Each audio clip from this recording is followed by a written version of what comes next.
اور اس طرح کی کوئی بھی موو ہوگی یہ ملک اور آئین اور قانون کی خلاف ورزی ہوگی۔ آپ اس کے ساتھ 9 مئی والا واقعے کے اوپر آپ دیکھیں، آپ نے خواتین کے اوپر جو ظلم و تشدد ہو رہا ہے، عدالتوں نے ضمانتیں دے دیں، مگر اس سب کچھ کے باوجود عالیہ حمزہ ہو یا آپ صنم جاوید ہو، ڈاکٹر یاسمین راشد ہے جو بیمار ہے، 10 کیسوں میں ضمانتیں ہو جاتی ہیں، مگر اس سب کچھ کے باوجود آپ نے ان کے اوپر کوئی ایکشن نہیں لیا۔ کیا خواتین کے اوپر اس طرح کا ظلم قابل قبول ہے؟ اور پھر چیف جسٹس صاحب سے ہم نے یہ بھی مطالبہ کیا کہ باہول نگر کے واقعے کے اوپر آپ سو موٹو نوٹس لیں۔ جب آئینی ادارے اپنی حدود کو کراس کرتے ہیں تو وہاں یہ سو موٹو پاور یا 1843 کی پٹیشنز اس لیے ہوتی ہیں کہ آپ اس پہ اوپر ایکشن لیا جائے۔ پھر ہمارا جو ہم نے بارہا کہا کہ یہ لندن پلان کے تحت یہ سارا کچھ ہو رہا ہے، قانون کا اور انصاف کا گلا گھونٹا جا رہا ہے، جو کہ چیف جسٹس آف پاکستان کے زیر نگرانی سب کچھ یہ نیچے ہو رہا ہے، تو ان کو اس پہ نوٹس لینا چاہیے کیونکہ وہ اس کے سربراہ ہیں۔ پھر ہمارا مطالبہ یہ بھی ہے کہ وہ جو 6 ججز والا کیس ہے اس کو فل کورٹ میں فکس کیا جائے اور ان کو انصاف دیا جائے، اور اس پہ جوڈیشل کمیشن پراپرلی سٹنگ ججز کے اوپر بنایا جائے اور وہ ساری صورتحال سامنے لائی جائے جو کچھ انہوں نے اپنے ان خطوط میں لکھا ہے۔ پھر 3 ججز وہ بے ضمیر ججز جنہوں نے یہاں جیل میں رہ کے بیٹھ کے قانون کا مذاق اڑایا اور عمران خان کو سزائیں دی ہیں، جو کہ آج عمران خان کے دشمن بھی مان رہے ہیں کہ جو غیر قانونی سزائیں تھیں، میں پوچھتا ہوں تو ان کے خلاف کیا ایکشن ہوا ہے؟ کیا ان ججز کو آپ نے نوکری سے نکالا؟ کیا ان کے خلاف مقدمات بنائے؟ اور اگر نہیں بنائے تو یہ غلط ہے۔ اور اس کے بعد یہ کہا جا رہا ہے شہباز شریف کی طرف سے کہ جناب IMF سے معاہدہ ہو رہا ہے تو کون قربانی دے؟ سوال یہ پیدا ہوتا ہے کہ جو منی لانڈرنگ سے پیسہ لے کر باہر گئے ہوئے ہیں، جو بلین ڈالرز میں انہوں نے اپنے پیسے باہر رکھے ہوئے ہیں، خواہ وہ شریف خاندان ہو،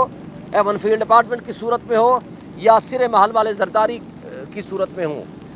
میں آج پوری قوم سے کہتا ہوں کہ عمران خان کا سوال ہے کہ کیا قربانی کے لیے صرف قوم رہ گئی ہے؟ آپ لوگ جو منی لانڈرنگ کے ذریعے پیسہ لے گئے ہو، ہم ابھی یہ نہیں کہتے کہ قوم کو پیسہ واپس کر دو، آپ وہ پیسہ پاکستان میں لے آئیے، وہ بلین ڈالرز پاکستان میں رکھیے، تو آپ کا ڈالر یہ 50 روپے کا ہو جائے گا، اور یہ ڈالر کو کم کرنے کا قیمت تبھی ممکن ہے کہ جب آپ وہ پیسہ اپنا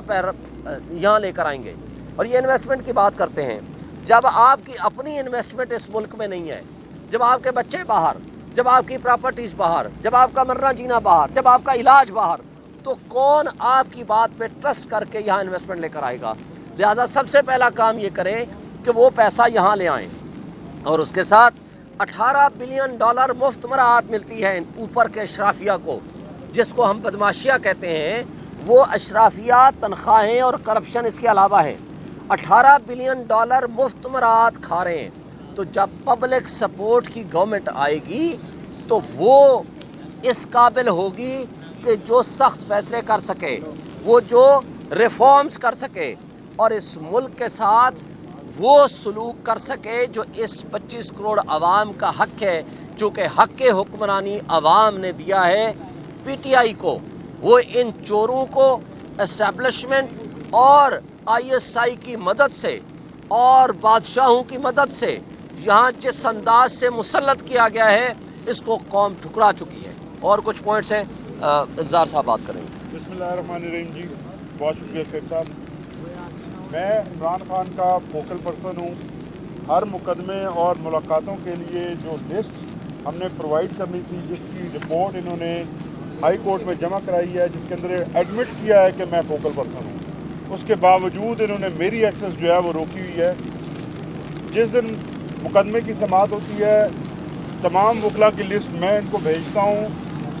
2 سے 3 وکلا کے علاوہ یہ کسی کو اندر جانے نہیں دیتے، مجھے بھی اندر نہیں جانے دیا جا رہا۔ آج ہماری جانب سے، خان صاحب کی جانب سے، عثمان گل صاحب نے اوپن ٹرائل کے لیے، آپ کو یاد ہوگا کچھ ساتھی یہاں پہ موجود ہیں، کہ جرنلسٹ کو بھی اندر جانے کی اجازت نہیں تھی، اور جو